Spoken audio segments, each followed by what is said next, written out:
বড় সাফল্য পেল দক্ষিণ দিনাজপুর জেলা পুলিশ।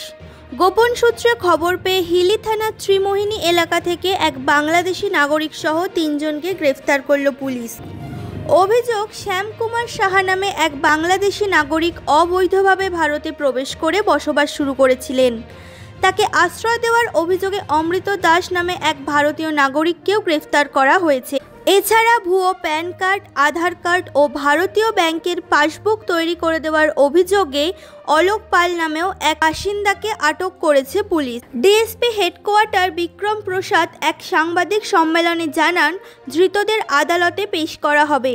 পুলিশের পক্ষ থেকে তদন্ত শুরু হয়েছে। নিজস্ব সংবাদদাতা সংবাদ শিরোনাম। একটা গোপন সূত্রের ভিত্তিতে আমরা খবর পাই যে একজন বাংলাদেশি নাগরিক, সে আমাদের হিলি এলাকার ত্রিমোহিনীর এলাকায় বেশ কিছুদিন ধরে অবৈধভাবে থাকছে এবং এখানকার বিভিন্ন রকম কার্যকলাপের সাথে সে যুক্ত। সেই ইনফরমেশনের উপর ওয়ার্কআউট করতে গিয়ে আমরা জানতে পারি শ্যাম কুমার সাহা, সে একজন বিডি ন্যাশনাল। প্রায় 4 বছর আগে সে আমাদের ইন্ডিয়ান টেরিটরিতে এসছে অবৈধভাবে। তাকে আমরা ইন্টারসেপ্ট করার পরে থরলি ইন্টারোগেট করা হয়।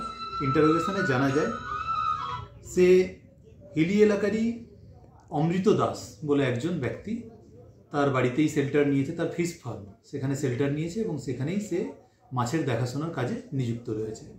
তো আমরা এই অমৃত দাসকেও ডিটেইন করি এবং তাকে জিজ্ঞাসাবাদ করে জানা যায় যে তিনি এই ব্যক্তিকে শেল্টার দিয়েছিলেন।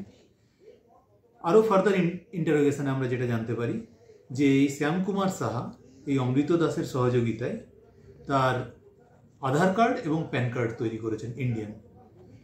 যার কাছ থেকে তিনি এই আধার এবং প্যান কার্ড তৈরি করেছিলেন সেই ব্যক্তির নাম আমরা জানতে পারি এবং কালকে রাত্রেই আমরা রেড করে সেই ব্যক্তির নাম অলোক পাল, তাকে আমরা অ্যারেস্ট করি এবং তারকে জিজ্ঞাসাবাদ করে জানতে পারি যে তিনি এই শ্যাম কুমার সাহা, যিনি বাংলাদেশি ন্যাশনাল, তার আধার কার্ড এবং প্যান কার্ড এই দুটো তৈরি করেছেন। তার জন্য তিনি বেশ কিছু টাকা চার্জও করেছেন। এই মুহূর্ত পর্যন্ত আমরা এই 3 জনকে অ্যারেস্ট করেছি এবং আমাদের ফার্দার যে প্রসিডিওর সেটা চলছে। আজকে কোর্টে তোলা হচ্ছে 3 জনকে? আজকে এই 3 জনকে কোর্টে তোলা হচ্ছে। আমরা 7 দিনের পুলিশ রিমান্ডের প্রেয়ার দিয়ে পাঠাচ্ছি। এই সঙ্গে কি আরো বড় চক্র রয়েছে মনে করছেন? এখনো পর্যন্ত আমরা যেটা পেয়েছি যে এই ধরনের বেশ কিছু র্যাকেট ওখানে চলছে, তবে এই র্যাকেটের সাথে যুক্ত প্রত্যেকটা লেয়ারের প্রত্যেকটা অভিযুক্তকে আমরা ধরতে পেরেছি। আরও যদি কেউ যুক্ত থাকে তাহলে তাকেও আমাদের ধরার চেষ্টা। অলোক পাল কি কাজ করেন?